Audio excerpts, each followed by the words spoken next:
जय माता दी। नमस्कार दोस्तों, भक्ति कथा चैनल में आपका स्वागत है।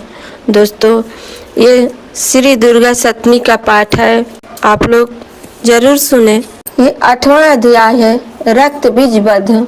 मैं अरिमा आदि सिद्धिमयी किरणों से आवृत भवानी का ध्यान करती हूँ। उनके शरीर का रंग लाल है, नेत्रों में करुणा लहरा रही है तथा हाथों में पास, अंकुश, बाण और धनुष शोभा पाते हैं। ऋषि कहते हैं, चंड और मुंड नामक दैत्यों को मारे जाने तथा बहुत सी सेना का संहार हो जाने पर दैत्यों के राजा प्रतापी शुंभ के मन में बड़ा क्रोध हुआ और उसने दैत्यों की संपूर्ण सेना को युद्ध के लिए कुछ करने की आज्ञा दी। वह बोला, आज उदयायुध नामक के 86 दैत्य सेनापति अपनी सेनाओं के साथ युद्ध के लिए प्रस्थान करें। कंबु नाम वाले दैत्यों के 84 सेनायक अपनी वाहिनी से घिरे हुए यात्रा करें।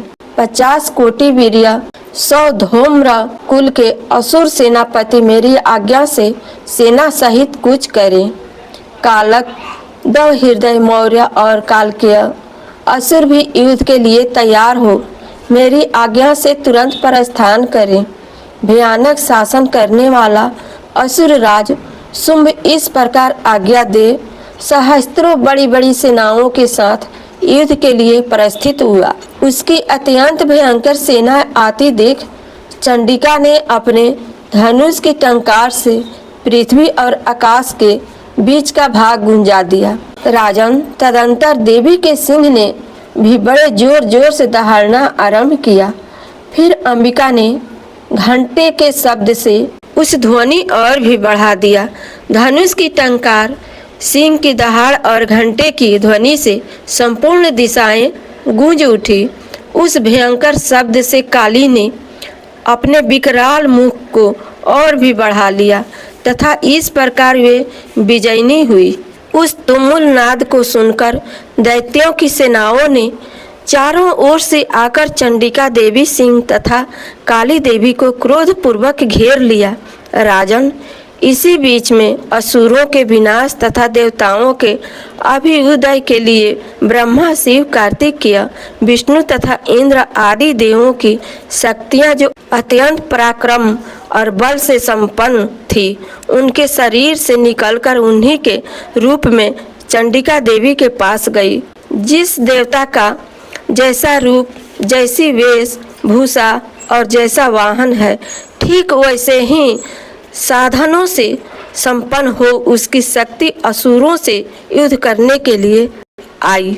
सबसे पहले हंस युक्त विमान पर बैठी हुई अक्ष सूत्र और कमंडलू से सुशोभित ब्रह्मा जी की शक्ति उपस्थित हुई, जिसे ब्राह्मणी कहते हैं।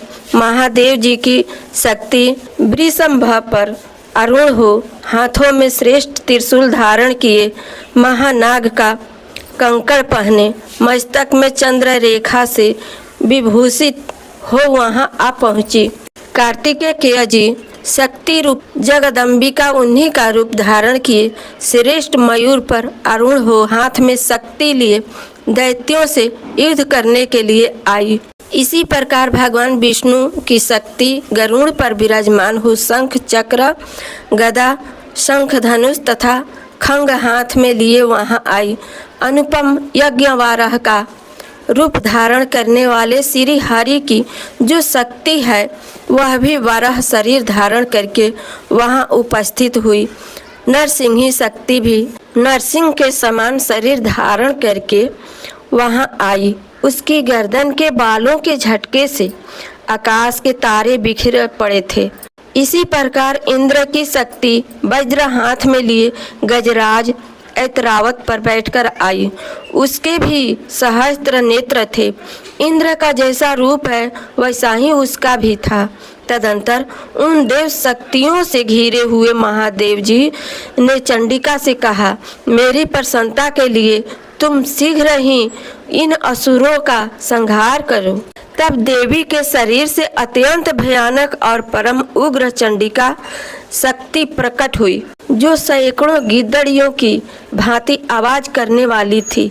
उस अपराजिता देवी ने धूमिल जटा वाले महादेव जी से कहा, भगवान, आप शुंभ निशुंभ के पास दूत बनकर जाइए और उन अत्यंत वर्गीले दानव शुंभ एवं निशुंभ दोनों से कहिए, साथ ही उनके अतिरिक्त भी जो दानव युद्ध के लिए वहां उपस्थित हो उनको भी यह संदेश दीजिए, दैत्यों, यदि तुम जीवित रहना चाहते हो तो पाताल को लौट जाओ, इंद्र को त्रिलोकी का राज्य मिल जाए और देवता यज्ञ भाग का उपभोग करें।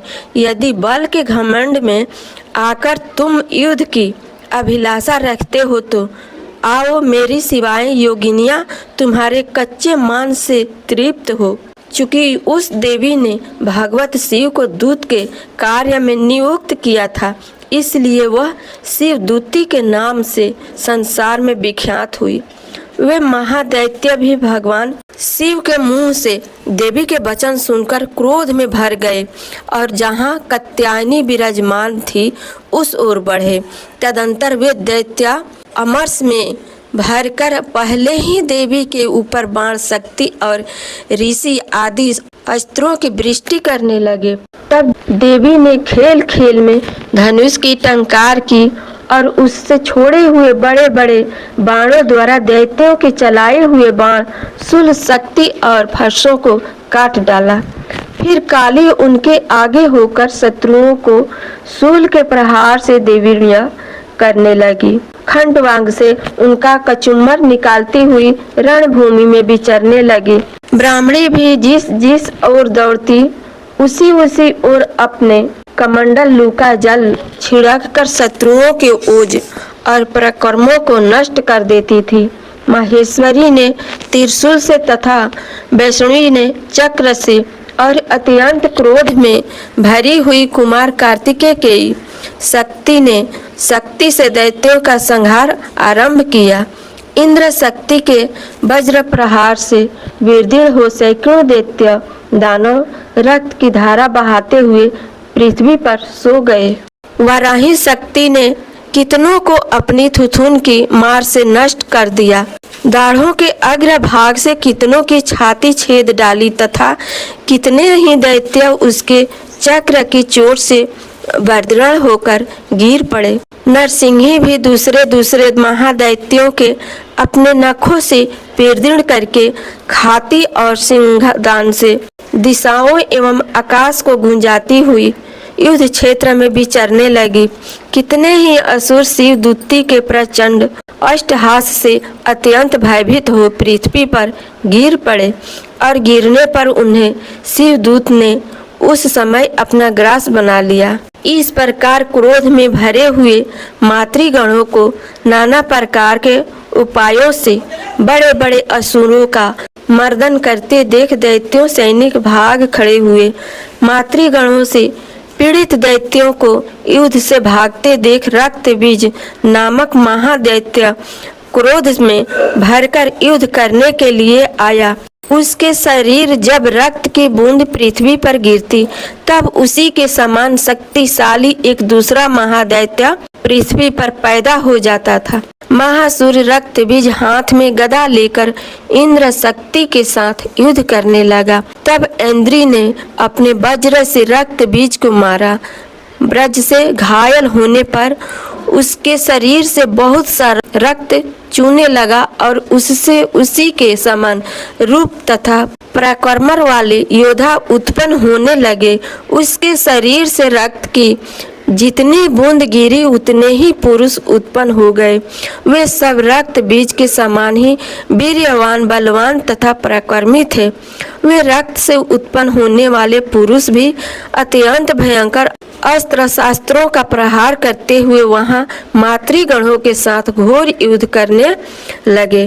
पुनः वज्र के प्रहार से जब उसका मस्तक घायल हुआ तब रक्त बहने लगा और उससे हजारों पुरुष उत्पन्न हो गए। वैष्णवी ने युद्ध में रक्त बीज पर चक्र का प्रहार किया तथा इंद्री ने उस दैत्य सेनापति को गदा से चोट पहुंचाई। वैष्णवी के चक्र से घायल होने पर उसके शरीर से जो रक्त बहा और उससे जो उसी के बराबर आकार वाले सहस्त्रों महादैत्य प्रकट हुए, उनके द्वारा संपूर्ण जगत व्याप्त हो गया। कौमारी ने शक्ति से वराहिनी खंग से और महेश्वरी ने त्रिशूल से महादैत्य रक्त बीज को घायल किया। क्रोध में भरे हुए उस महादैत्य रक्त बीज ने भी गदा से सभी मातृ शक्तियों पर पृथक पृथक प्रहार किया। शक्ति और शूल आदि से अनेक बार घायल होने पर जो उसके शरीर से रक्त की धारा पृथ्वी पर गिरी, उससे भी निश्चय ही सैकड़ों असुर उत्पन्न हुए। इस प्रकार उस महादैत्य रक्त से प्रकट हुए असुरों द्वारा संपूर्ण जगत व्याप्त हो गया। इससे उन देवताओं को बड़ा भय हुआ। देवताओं को उदास देखकर चंडिका ने काली से शीघ्रता पूर्वक कहा, चामुंडे, तुम अपना मुख और भी फैलाओ तथा मेरे शस्त्र पात से गिरने वाले रक्त बिंदुओं और उनसे उत्पन्न होने वाले महादैत्यों को तुम अपने इस उतावले मुख से खा जाओ।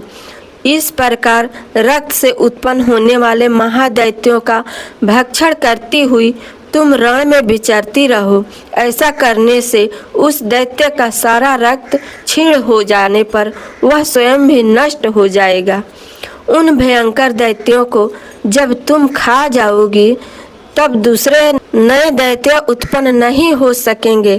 काली से यो कहकर चंडिका देवी ने शूल से रक्त बीज को मारा और काली ने अपने मुख में उसका रक्त लिया। तब उसने वहां चंडिका पर गदा से प्रहार किया, किंतु उस गदा पात ने देवी को तनिक भी वेदना नहीं पहुंचाई। रक्त बीज के घायल शरीर से बहुत सा रक्त गिरा, किंतु ज्यों ही वह गिरा त्यों ही चामुंडा ने उसे अपने मुख में ले लिया। रक्त गिरने से काली के मुख में जो महादैत्य उत्पन्न हुए, उन्हें भी वह चट कर गई और उसने रक्त बीज का रक्त भी पी लिया। तदंतर देवी ने रक्त बीज को, जिसका रक्त चामुंडा ने पी लिया था, वज्रबाण, खंग तथा रिष्टि आदि से मार डाला। राजन, इस प्रकार शास्त्रों के समुदाय से आहत एवं रक्तहीन हुआ महादैत्य रक्त बीज पृथ्वी पर गिर पड़ा। नरेश्वर, इससे देवताओं को अनुपम हर्ष की प्राप्ति हुई और मातृगण उन असुरों के रक्त पाने के मध्य से उद्यत सा होकर नृत्य करने लगा। इस प्रकार श्री मार्कंडेय पुराण में सार्वणिक मनवंतर की कथा के अंतर्गत देवी महात्म्य में रक्त बीज वध नामक 8वां अध्याय पूरा